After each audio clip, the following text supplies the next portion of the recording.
All right, guys, let's get into it. Today, I'm gonna give you a real-world review of a Glock 17, which is the 9mm.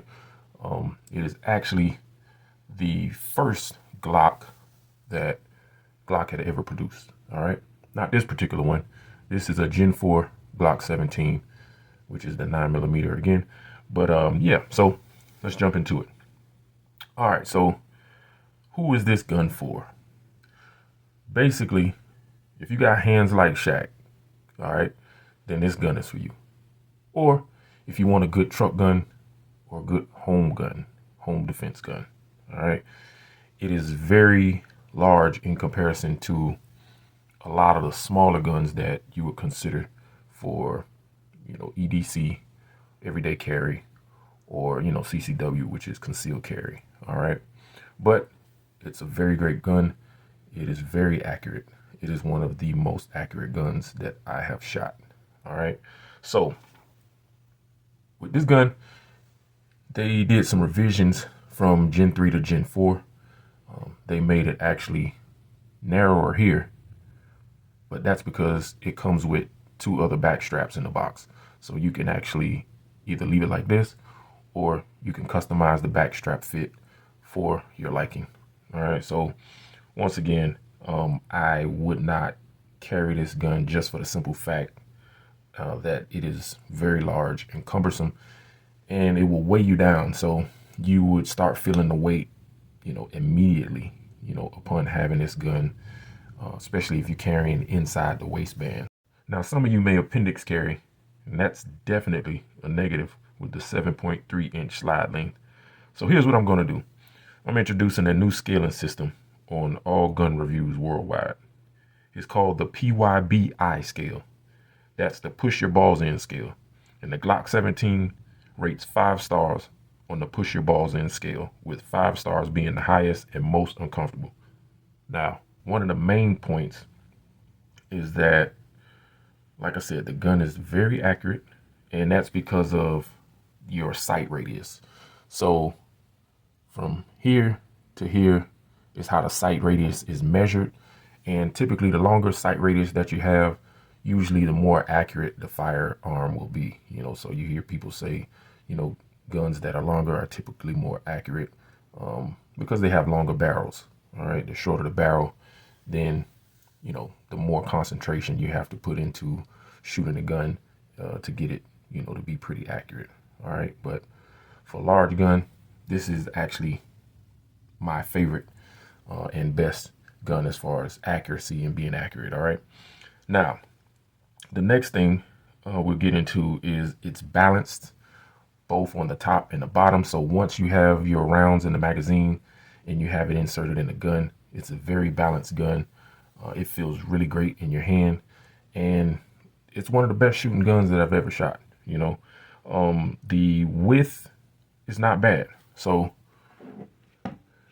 basically, the overall width, which is from here to here, is 1.26 inches.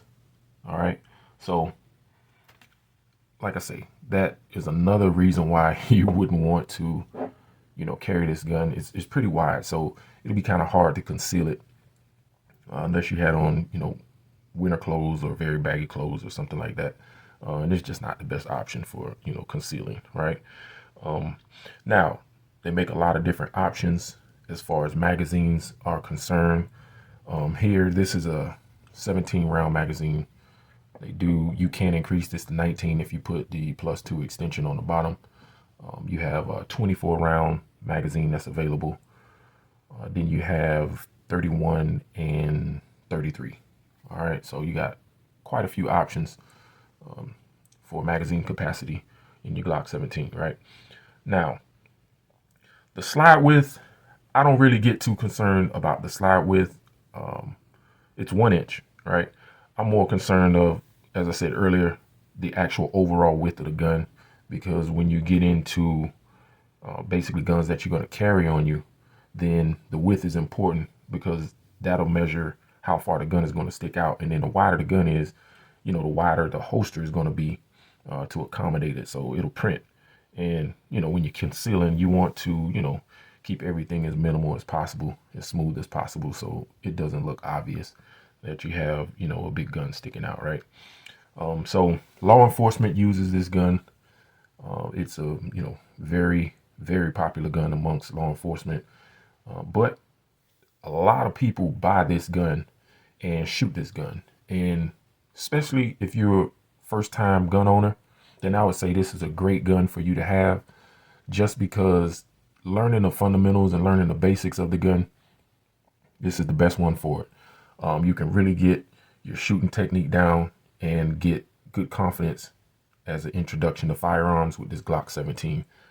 And once you go to the range, if you never shot this gun, and I'm speaking for a Gen 4 17 and up, I can put 2 bullets in the same hole on a target. I can do this with other guns too, but it is effortlessly, you know, with this gun. All right. So like I say, getting into some of the real world features of this particular firearm, on the Gen 4, this magazine release, you can actually switch to the other side. So it's perfect for left-hand shooters.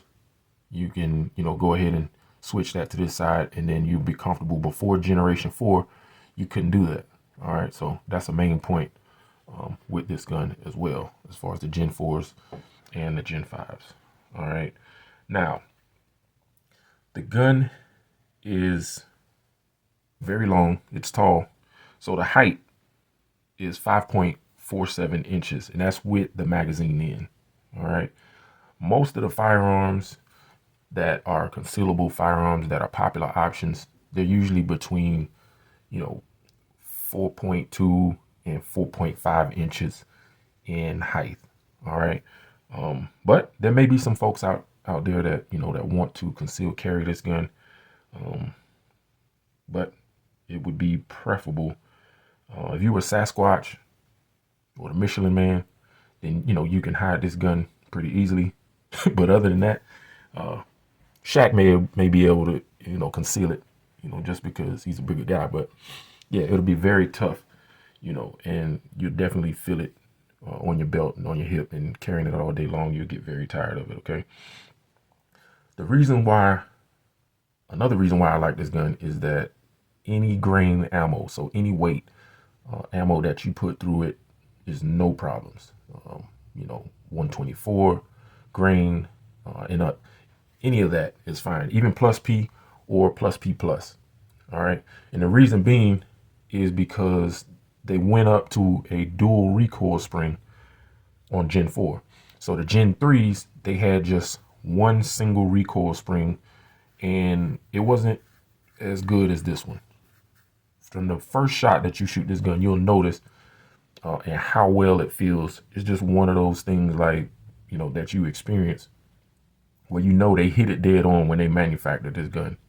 And after a trip to the range, you'll definitely come to that conclusion very quick. I wish they could get that same feel in a lot of the smaller guns, but it's just hard to recreate that with smaller barrels and, you know, smaller firearms. But shooting the gun, it's very controllable with the recoil, even with the plus P rounds, the harder rounds and the faster rounds, because they designed it so that it would take less wear and tear, and with that new bigger dual recoil spring over the Gen 3 models. And also with this gun, far as servicing it, it's one of the guns that, you know, you really don't have to do too much to. You know, you just keep it oiled. Even if you didn't oil it, it would still run, you know, perfectly. But, you know, you want to clean it out and oil it up from time to time, just to keep the residue, the gunpowder residue, and, you know, lint and dust and things of that nature, you know, just to make sure your firearm runs pretty smooth. The second thing that I like to say about this one is, if you notice, the trigger is very smooth here. So Glock has 2 different triggers that they run in their guns. They have the smooth trigger here, and then they also have one, if you looked at it, it's hard to notice, but it has little serrations in it. Not this particular one, but the other trigger that they run in some of the Glocks, it has little cuts in it. And basically, you know, when you're shooting at the range and you shooting a lot of rounds down range. After a while, because it has those raised lines on there, it kind of, you'll feel it in your finger. It'll start to aggravate your finger a little bit. But with this gun, that's one thing that I liked about it. And I really didn't notice it until I shot about 100 rounds at the range one day. And that particular day, I also had my Glock26 with me. And I felt the difference in the triggers. And that's when I realized that they both had two different triggers. So same overall trigger, but one had the cuts in it and the other one, this one here, didn't, so it was pretty smooth. So that was a good feature for the Glock17. And I just can't say enough about this particular gun. Will you carry it? Probably not. But if this is your first introduction to firearms, it's definitely a good gun to get into. If you have very large hands or you don't like the way the grip feels, you can choose one of the two other back straps. And of course, you got a lot of accessories out there that, accommodate any Glock. They've been around so long. As you can see on this one, I have changed and put the chrome pins in just to give it a different look. And we got the Jolly Rancher Red slide release. This particular gun, I did not go with the extended slide release just because everything on this gun out of the box functioned very well. And I didn't want to mess it up and change it to anything. So typically, if I get something, I want to see how it performs stock, and then I'll make my adjustments from there, But this is just cosmetic. So the way this gun functioned, when I did my mag changes, I didn't have any problem operating the slide release here. So it worked out perfect, and I just kept it like that. I just changed the color on it. And if you notice, I still have the polymer sights. So I didn't change much on it. I did put the rear slide cover plate. I thought that was pretty neat. When I saw the design of it, it's just a waving American flag. So, and it went with the sights, So I kept it close to original. I like the way the gun actually performs. So I didn't want to mess things up too much. And like I said, I don't carry this gun at night, so I didn't really need a night sight. So just looks wise, I thought it complemented the slide cover plate. All right, I run it without the back straps. I have large hands, but the way it feels in my hand, because of the length,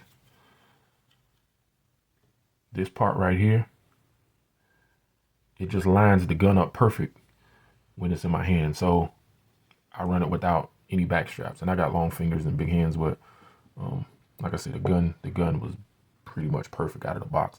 I didn't do too many things to this particular firearm. But yeah, that's my my real world review. And for anybody that's considering getting a Glock17, I definitely would say go ahead and get one. All right. If you try to carry it, you'll find out what I'm saying, and you won't be carrying it much. You might be excited when you first get it and get your holster and want to carry it and stuff like that, but after getting in and out of the car and walking around and all that kind of stuff, you're gonna realize that you need a smaller firearm. So we got smaller firearms that we'll be featuring on the channel, some other good options. All right, so you can take a look at those. But that's my review for today, guys. All right, have a good one.